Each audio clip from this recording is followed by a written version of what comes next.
from the Startup Vietnam Foundation. Mr. Rex is the chairman of Asia Blockchain Hub. And then Mr. Alvin Lee from 2359 Media, and Mr. George from Google Google Developers Group and Vietnam Blockchain Hub. Unfortunately, our original panelists, Mr. Nguyen Kim Tuk and Mr. Nguyen Kong Thang, had an emergency meeting with the government, so could not be here as a part of our panelists. But we do have amazing moderators to walk us through, and also we will go also to get your questions from the audience as well, and Mandy will lead the process. Please welcome to the audience to the auditorium to do the panel discussion.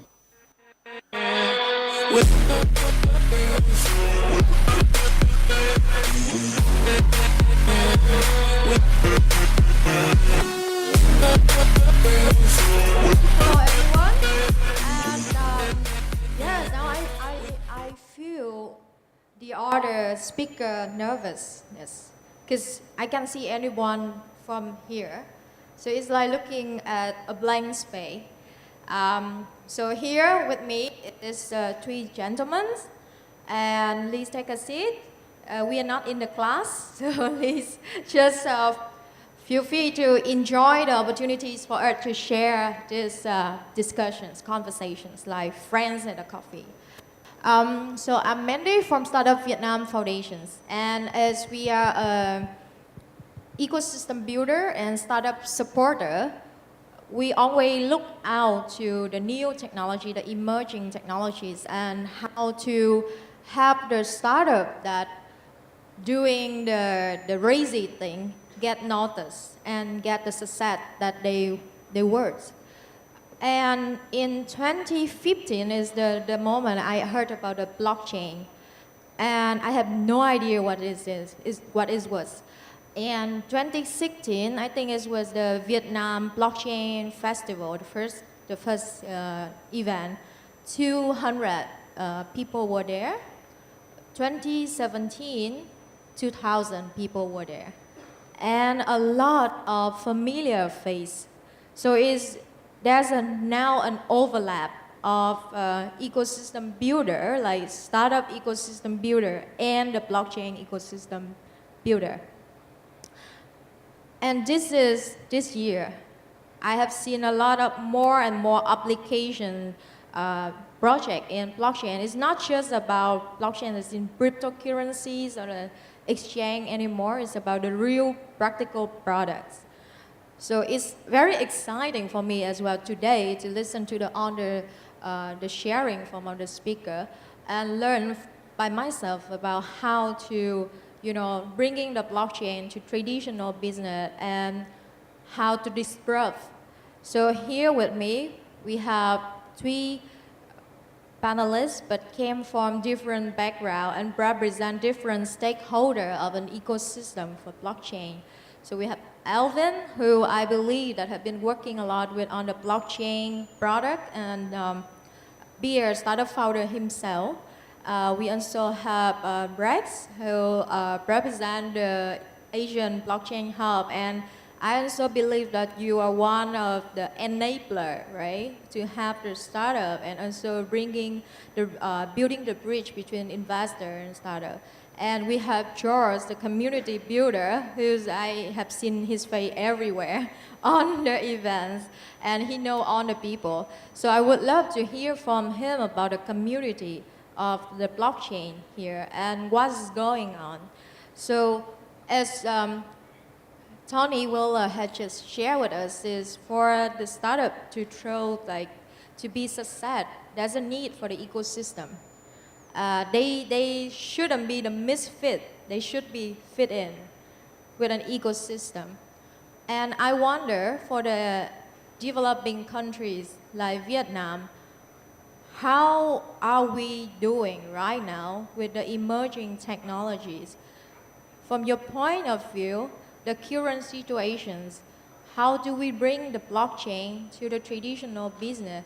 A lot of us still, when we think about blockchain, we think about cryptocurrency. So what's the problem and the challenge right now? Hi. Maybe I can answer that. So the interesting fact that there was a cryptocurrency boom in the last year, resulting in many people looking at cryptocurrencies being scammed. In fact, that's true. But however, cryptocurrency is just a portion of the blockchain technologies. Blockchain technology is basically a ledger that allows you to store information in a distributed network. With that being said, it enables people to share data, make it more transparent, and allows the community to participate in making use of this data. So from a Vietnam or perspective or a developing country's perspective, what I feel that blockchain can help is primarily to log information in supply chain information in the ledger. Why is that being important? Because from an exports perspective, Vietnam actually produces is one of the larger producers of rice in the world, right? So with that being said, you're not going to take this out of your economy for sure. You are going to keep it as part of your economy. So with that being said, if you could actually log the entire process of farming, for example, in a blockchain to help the community identify which farms are good, which farms produce the best quality rice, it would give Vietnam put Vietnam at the cutting edge of rice production. So that's one way in which blockchain technology can actually be used. I would say in terms of usage of blockchain technology, Vietnam is not very far off from the rest of the world.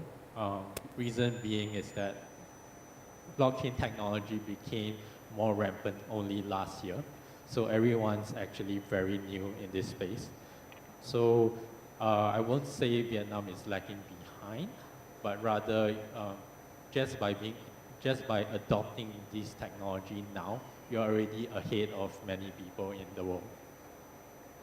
Well, thank you for that. And isn't so, we do care a lot about agriculture in our organization. So that's mean also like bringing blockchain to agriculture and have the farmer and have all the SMEs to drive forward. It's also one of our key milestone that we want to achieve.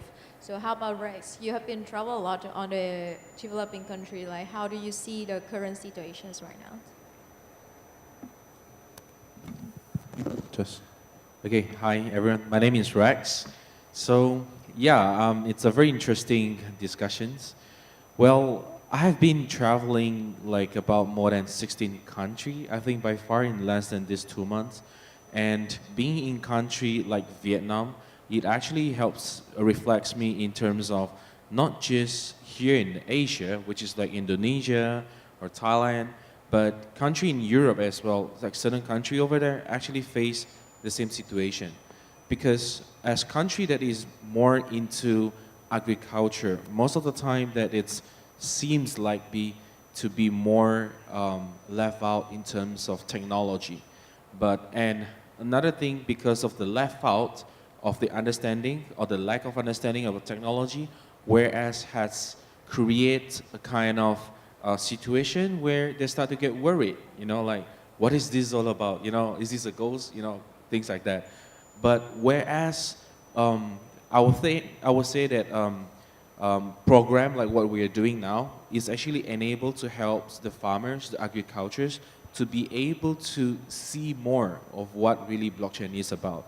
And I think like it would be great if more of conventions, summits, or courses to be organized in development country, it'll be better because as like what he mentioned just now, because it's pretty much new, not just in Vietnam, but in most of the developing country. And there's still a lot of rumors. It's saying that Bitcoin is blockchain and blockchain is Bitcoin, but whereas it's not, okay? So, and another thing over here, it's also like in agricultures, because of there's this wide difference of between a big company and the SMEs, that which is enable a lot of SMEs that is actually like starting to dive a little bit down. But whereas I think over here that don't be fear of the blockchain. It's here to help. It's here to be enabled that you will be able to have another opportunity to be up there, to be with the big one. Because in the blockchain field, I personally think it can create something what we call equality. You know, it's not from the angle of size. You see, like Uber, Grab. I'll say Grab. Grab don't own any car in Vietnam, but they have most of the car work for them in Vietnam. So this is the kind of things that what I think that most of the SME can be tackling on, and it's a good opportunity to be with the big boys. Thank you. So Elvin and Rex have just shared about the opportunity, like the potential for developing countries like Vietnam. I wonder about like, so what's going on? Are these opportunities that they mentioned have already happened here in Vietnam, in the community? Are there a startup founder out there that applying these technologies into this field that they just shared? George, can you share that about this? Hello, everyone. For Vietnam, particularly, we have a number of people who've been founding and starting up different blockchain companies. However, you know, like other countries, but Vietnam badly influenced by some bad project, which damage the reputation. And you know, building the awareness of the whole community and society is never easy. It's never easy, right? And also because of that, people mislead about Bitcoin, blockchain, whether we have a good project or very sensitive. And currently, Vietnam not yet supported strongly by the government in terms of regulation. That hold back the startup, you know, from starting here. I know many people, even they are Vietnamese project, but they based elsewhere, Singapore, in other European country.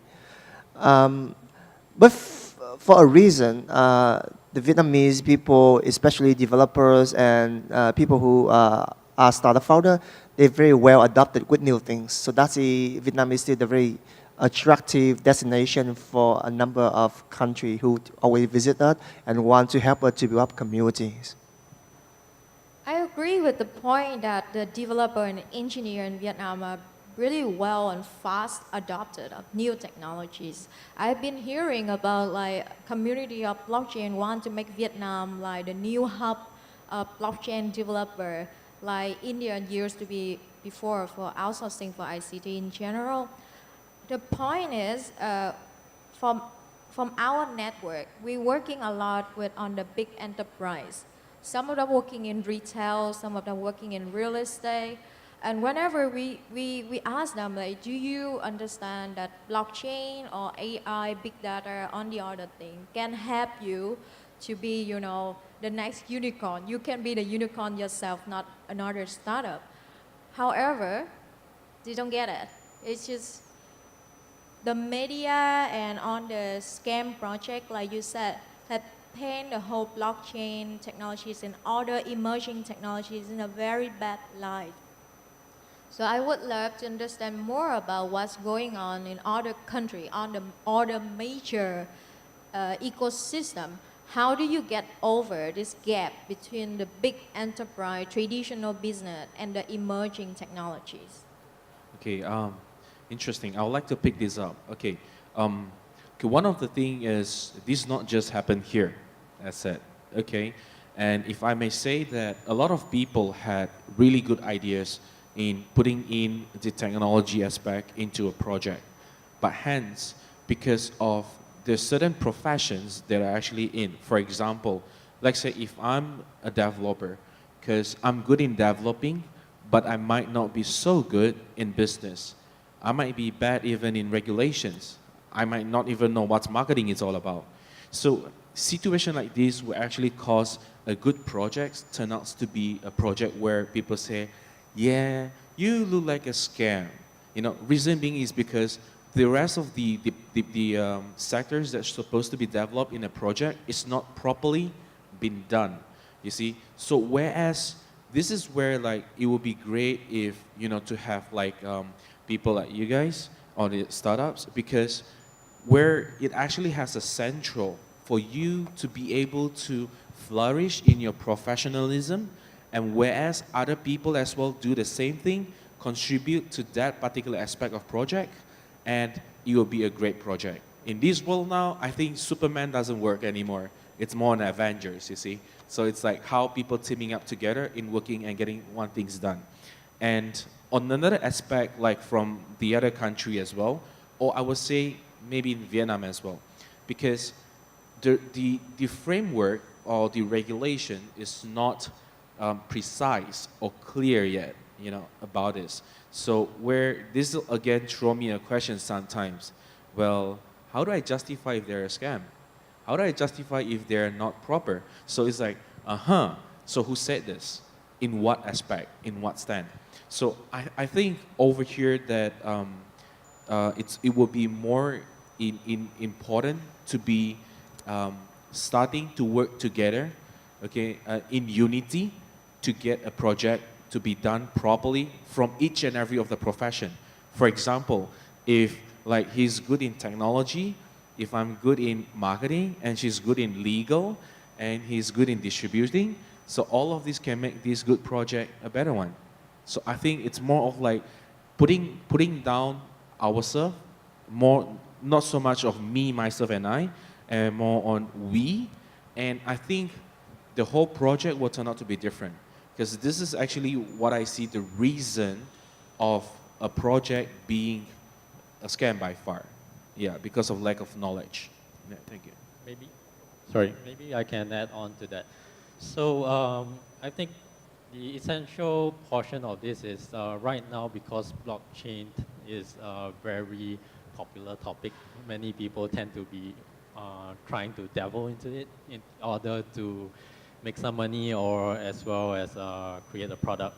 But the key, but we have to adhere to the fact that you're not trying to raise an ICO or create a blockchain product for the purpose of just creating a blockchain product. It has to make sense, which actually ties into today's topic, which is sustainable development goals. At the end of the day, there has to be a cost, and the cost has to be good. Secondly, the more important thing is that the usage of the technology, is it really necessary for the cause that you're actually serving? That has to be evaluated very, very clearly. So if you really like to actually differentiate a scam-based project from a non-scam project, is a very clear-cut view where you can just see where these guys are actually heading, and is there a real need or purpose for a blockchain technology product? Yes, and I think both of you mentioned the same thing that I heard from yesterday Ho Chi Minh City Economic Forum. Right? The first one is that you can travel along. You need an ecosystem and a stakeholder to support you, and then you need to be passionate about the solutions, right? Not the technology itself, but it needs to make an impact on something. So I know that yours have been supporting a lot of impact project, right? So as the supporter, what did you do in order to help them to, Right. make it? Firstly, I would like to say most of the blockchain projects get funded completely different from traditional company. They got funded by the crown. And who's the one who fund that? Investor. And because of the misleading of expectation of the project, they expect really high. And when setting that high standard about what they can get back or they can earn back from the project, make people think, okay, if it doesn't meet my expectation, that might be a scam project, right? So any blockchain company that I have worked with, the number one thing that they want to focus on is community management, because they don't want those kind of crises happen, because it's really hard to stop them. One can say bad thing about a project, then the rest can say about that. So that's why in September we launch our Vietnam Blockchain Hub.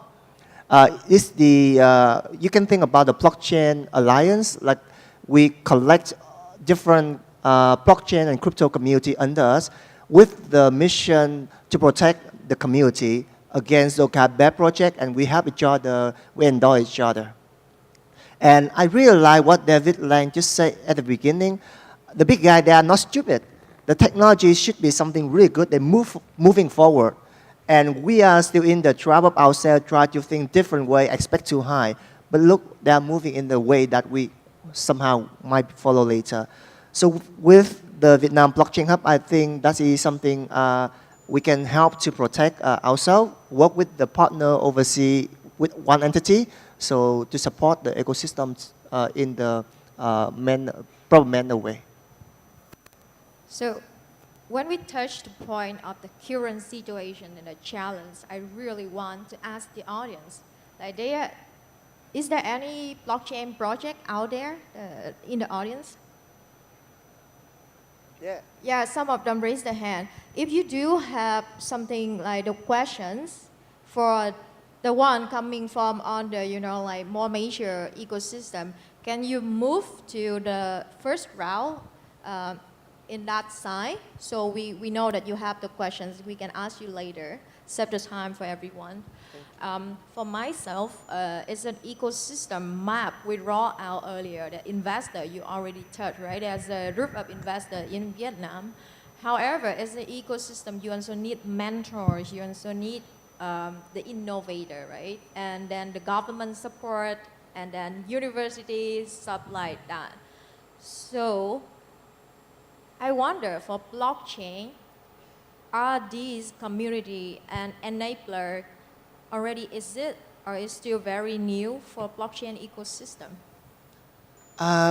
For development, particularly, we are currently doing it. I can name out like Gatlinks, Joan, the co-founder of Gatling, want to work with us. With 2359, with Google Developers Group, we go to university and try to give out the training, so help them to raise up their awareness about that. We recognize that for developers, they're very quick learn that. So not a barrier about technology, not about the barrier about the technical barrier, but it's more about whether we have more projects support them and root them in, right? Most of the developers now, when they finish, they don't have the project to work immediately. So that's why if we have the people who can connect, blockchain company with a pool of developers, help them to mesh and support together, that might be another channel to support the whole community.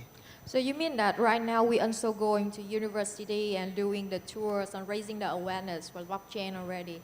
And you mentioned the need for the communities of developers like talent pool for the blockchain projects. And I wonder if that is also the case elsewhere, because we want to make Vietnam like the talent hub for blockchain, but is it happen as other place? Can we be the next talent hub for blockchain, and what will we need to do in order to be like that? Yeah, I think it definitely can be, because some other country, like for example, like in Hong Kong, there's a university called Han Seng University. It's currently expertise in supply chain. So the university itself is actually working really close with myself and our colleague in terms of the regulations for the blockchain. So in the same time as well, where it actually triggers to give the students a good involvement and understanding about the blockchain aspect, because where supply chain is actually one of the most important aspects of the industry as of now. And I do see that capacity building is the next huge thing, because we do know and we see, there's a lot of new growth in upcoming, and the amount of growth in the industry has hit more than like few hundred billion. So this is actually a new creation of economic, and we are still so lack of the professions in it.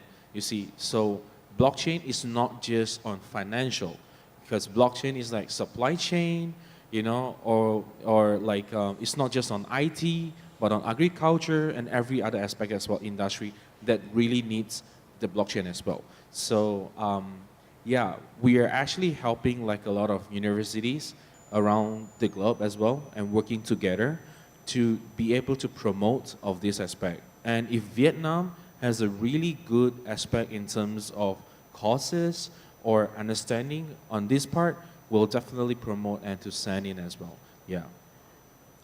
But besides just the talent pool, right? We're talking about the adoption of emerging industries. So I just want to add in one question for that.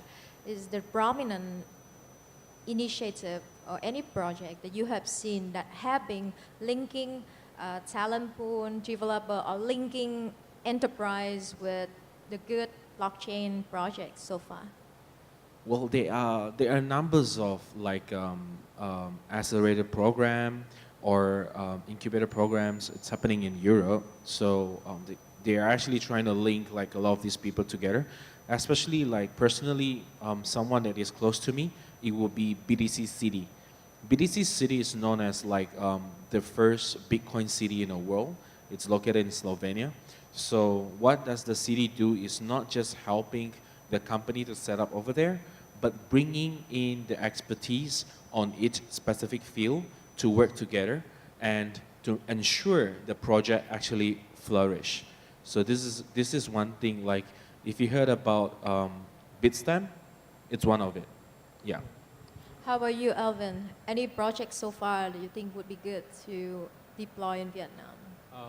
I mean, Vietnam, the other aspect of Vietnam that many people are not so aware of is that Vietnam is one of the leading green energy providers in the region, like solar energy.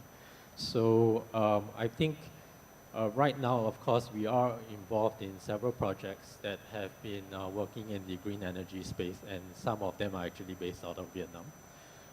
Good thing about this is that once these companies start to pick up and gather adoption from the masses, the request or the demand for developers in the blockchain space will naturally increase.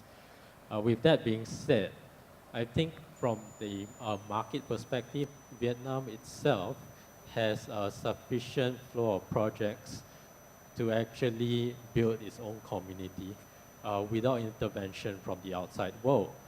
But of course, from an external perspective, so I'm from Singapore, we have been receiving international demands from corporates and enterprises that do require blockchain development needs for their innovation offices. Because enterprises, being enterprises, are slow in adoption. So primarily the innovation hubs of these enterprises are the ones paving the way for projects like these. So I would say nature will run its course. It needs some time, but it is just the right time right now to go into this space. Okay, so we only have 30 seconds. One of each of you, if I do grant you one wish, just one wish, what it would be for the Vietnam ecosystem for blockchain? Me first. Any wish? Running out of time. Freedom, no regulation. How about you, Rex? Your any wish? One thing only. One thing. I would say equality. Equality. Yeah. And you, Alvin? Sustainable growth for sure. Okay, and that's the three wishes, and so the conclusion for our panel discussion today. And thank you so much, and I hope the audience have a fun time with us. Can you please give a big applause to thank for all the panelists to be here today?